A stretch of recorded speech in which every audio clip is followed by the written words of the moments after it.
mobile Mario game and a PS4 Pro, it's GNT.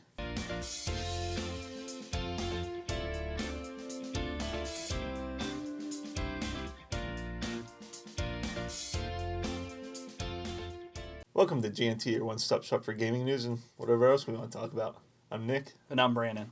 Today we're going to start off with some bad news for the Last Guardian fans. It has been delayed again. Development started in 2007. It was revealed in 2009, originally for the PS3. It reemerged this year at E3 to be released in October. Has been pushed back to December, so October, December isn't that bad, but just knowing its history, it's kind of like, oh, come on now. Yeah, games that get delayed like that, it's usually hurts our chances of sales unless they have a good hype train. Recently, Final Fantasy 15 was pushed back 2 months, but it hadn't had a release date prior to that. And the developer came out and just said, listen, instead of having the day one patch, we want to just put the polish into the game that we're going to ship to the consumer. Right. And I think with that, a lot more people appreciate that. I know myself, I'm looking forward to that game, but just the fact that they come out and say, hey, we're just going to polish it so it's that much better, I appreciate that, and that doesn't upset me. No, I agree. Ultimately, I'd rather have it pushed back and have it more polished. But, look how many times it's been pushed back. There is kind of a point where it's like, okay, this is getting a little ridiculous. I totally agree in this instance. I think this doesn't bode well for this game. Already, with the game type it doesn't have a wide market. No. Not everybody's going to be going out there to get it off the shelves. So your market's limited. You do have probably a fan base that are looking forward to it, but you're not doing yourselves any favor with anybody else that was kind of looking forward to it, right, or thought about potentially getting it. So yeah. And then World of Warcraft Legion sold 3.3 million copies by day one. I think they said this has been one of the best, if not the best, expansions for the game. The press release noted that the player base is on par with what was seen during the Cataclysm launch. So I think it's kind of making a return. I think it was going downhill for the Mists of Pandaria, but it seems to be coming back a little bit in popularity. It was always a fun game. It was one of those games where you could definitely sink a lot of time into. But if you were a casual player, you could still get a lot of enjoyment, getting on there and playing with your buddies. Oh, yeah. I think that the key with that is they got to keep the content fresh. Mm-hmm. And even in between these major expansions, as long as they're adding new content or adding something to the experience, I think that's what keeps players playing MMOs. I know I played Final Fantasy 14, and the thing with it is it came out with sub-expansions that added quite a bit of new content, and then you had your major expansions that furthered that, and it really just kind of kept you in the grind. Mm-hmm. And even when I quit, there was still new content and the story content that I was in. I had been the max level for a little while. Actually, I take it back, for quite a while, but it was still new content, still fresh, and still fun. There was a little bit of a grind, but it seemed well justified, right? Because there was new, fresh story elements in the mix. So I did hear about some players. I guess there was a table by an NPC that was actually a map, and they went around. They'd find these 10 orbs, and they'd really look. In caves and down in the water and stuff to find these. And then I guess when they got them in the right order, a big boss was unleashed, and then you fight this boss and you can get a mount or something. So, it's kind of little things like that I think is really cool and would get me into a game. Yeah. Well, it's just the fact that it's it's not grindy. It's okay, right, look for these things, and you kind of go out and you're kind of questing to look for those things, and then you get surprised at the end with a boss fight, which is cool. It's something to do, and it's not grinding through raids and stuff to get your armor pieces and weapons and stuff. Mm. Yeah, And then Nintendo's making Super Mario Run for iOS platforms. It's a game where Mario runs on his own through, like the classic levels, but you push on the screen and he jumps and you have to take him through the levels to the end to the flag. And it looks pretty cool. It's coming to iOS in December, and they said Android will be later, but they didn't specify. I think it looks like a fun game something to play on your phone. Yeah, I think Nintendo will do well with it. Everybody likes the old Mario, the simple but hard, gameplay that it was. And I think if they come at it with a decent price point, I think will be the key. If you're talking over $10, I don't see people buying it. No, I don't think I would. I think $4.99 probably should be a good target price for them. Yeah. But if they're higher than that, I really see them maybe having not as many sales as they could have with it. Right. And they said first small portion of it will be free, so you'll get to try it, and then you can buy it if you want, which I think is pretty cool. Well, they should almost do it as if they're going to go through the different games, you should be able to buy like Mario Brothers 1 for $3. Yeah. And then let's say, like I remember Yoshi's Island, so then I pay maybe another $3 for that and go through that and skip over like 2. Then you'd probably sell more too. You know what I mean? Because if you play through one, you're like, oh, I had such a good time. I remember, this one, and then you play it. That way, you're not making people spend a huge amount at one time, which I think would, like I said, would limit the sales. All right.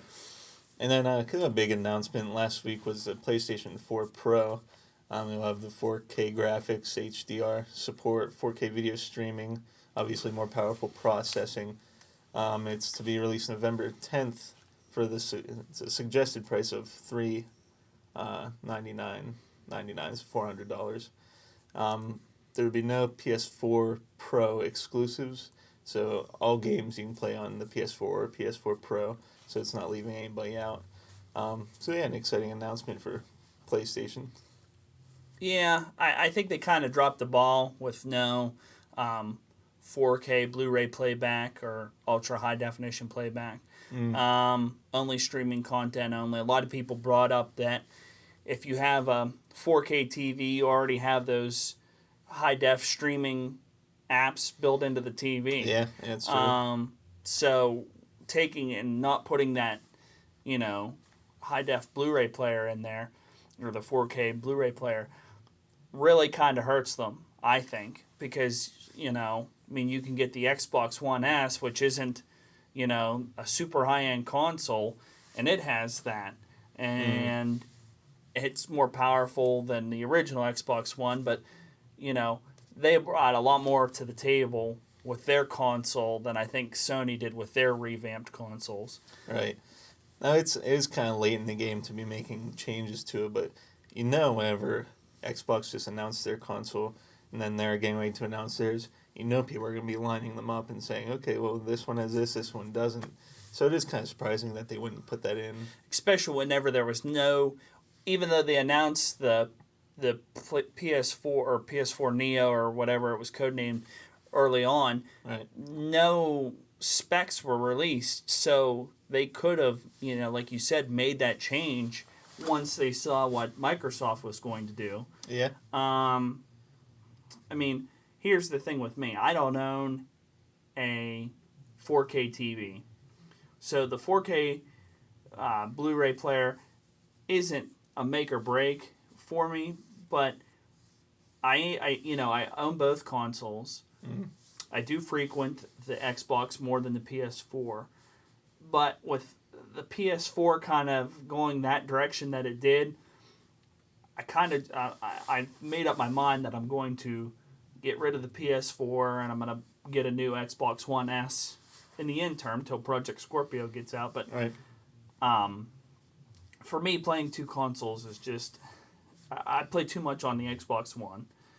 Too many friends on it as opposed to the PlayStation 4. So, and the fact that it's just, there was nothing really game changing. I just didn't, their design was kind of, it's very reminiscent of the current PS4. Yes. Yeah, it is. I do like the way that both the companies went with like a matte finish. You know, on the Xbox One, it's a white matte finish, and on the PS4 Slim and Pro, it's a black matte finish. Yep. I like that as opposed to the glossy finish. But, you know, and like I said, we said on the last episode, they're going more of to like a PC where they're just upgrading more of the internals, not so much the aesthetics. But you know, you really would have thought they'd have brought that 4K Blu-ray player to the table with you know, Xbox One S already doing that in their just slimmed down version console. Yeah. You know, and they'll be sure to bring it out in Project Scorpio. I mean, at this point, I mean, that's one of the main criticisms the PS4 Pro has received. So for Microsoft not to put that in the, I can't imagine that they wouldn't put that in the Scorpio. No, I can't either. And I think with hardcore gamers, you probably have a lot of people that are sticking with PlayStation or Xbox. I shouldn't say a lot of people, but some people no matter what. But to new people coming in, younger people who are looking to get maybe their first console or something like that, you know, they're going to be looking at it. And I think that would be a big deciding factor. Well, you know, it's so many people have so many different expectations.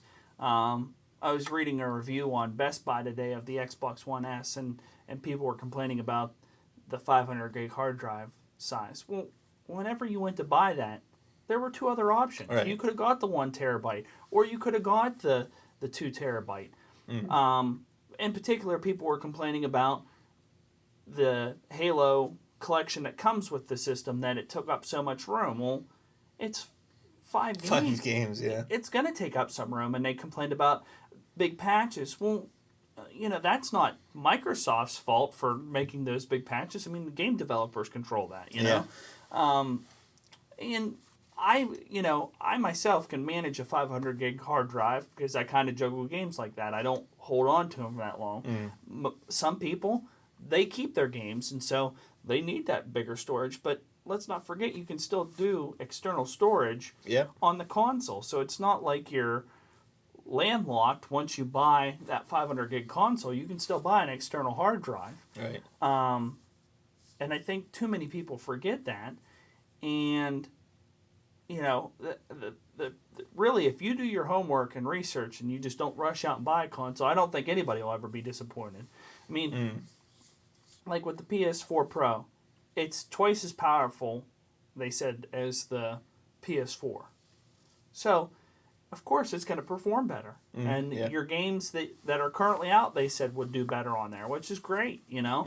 I mean, one of the main reasons I bought the PS4 was to see the graphics difference between the Xbox One and the PS4. And there were some differences. A lot of, you know, like in Grand Theft Auto, the PS4 could do a lot more draw distance and did a lot more detail than on the Xbox One. Yeah.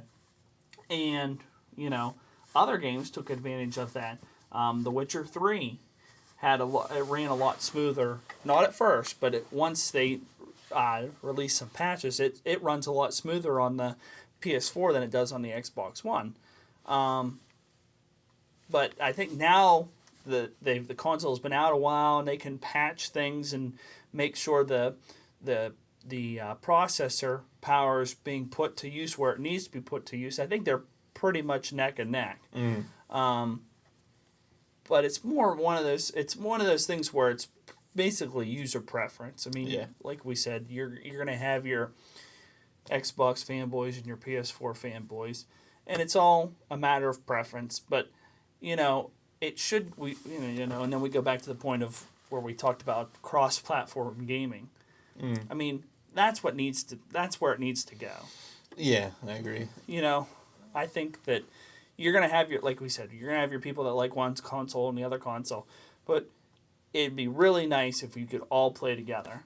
I would bet a lot of money that we will see that. I don't know if I want to say soon, but I would say within 20 years we'll see that. I think majority of gaming will be all same. I'm going to say sooner than that. I'm going to say you're probably going to see your first cross-platform game by 2018, end of 2017, maybe beginning of 2018. Yeah. It's gonna happen. Yeah. I mean, you're gonna whenever they start to make these consoles more like PCs and less like a console where a new console comes out every so many years, where it's just going to be, I like the Xbox interface, I like the PS4 interface. People are buying a console like they would buy a computer. You know, some people like to build their own computer. Some people like to buy a pre-bought computer. You know, it's just going to get to that point where it's going to be the same. Yeah, it's not going to be about the hardware anymore. And it's really not. I mean, it used to be like whenever games were going from cartridges to disc, and then it went from disc to Blu-ray disc, and then, you know, remember at one time Microsoft had the HD, was it the HD disc? That was the different format. They had a player that it was a different format of whenever Blu-ray wasn't still set in stone, that was going to be the definite format. But Microsoft had the other format, and then, you know, that went the other way, and now they both have Blu-ray, and so I think it's just going to get to the point where they both get on the same page. They're both going to be basically just building PCs in a different shell. I think that's really what it's going to be, that run their operating system. I mean, Microsoft's been trying to make the Xbox user interface as close to Windows 10 as they can. Yeah. Which goes back to the whole Cortana thing. We won't go there. Yeah, but we'll let sleeping lambs lie there. But you know, and then Sony has been trying to streamline their interface, which they've been doing a lot better. I think they've got a big major update coming out pretty soon. That's gonna I think this week. That's gonna redo a lot of the user interface. So it's just one of those things where I think it's, you know, it comes down to preference, and, you know, you're not going to see a big difference between either one of them. No, I agree. All right, well, thanks for watching. Leave your comments below, and what do you think about the future of gaming? Leave a like, subscribe, and we'll see you in the next one. I got two. I can't even. There we go. Look at that. I was the board master there. Board master. Board master.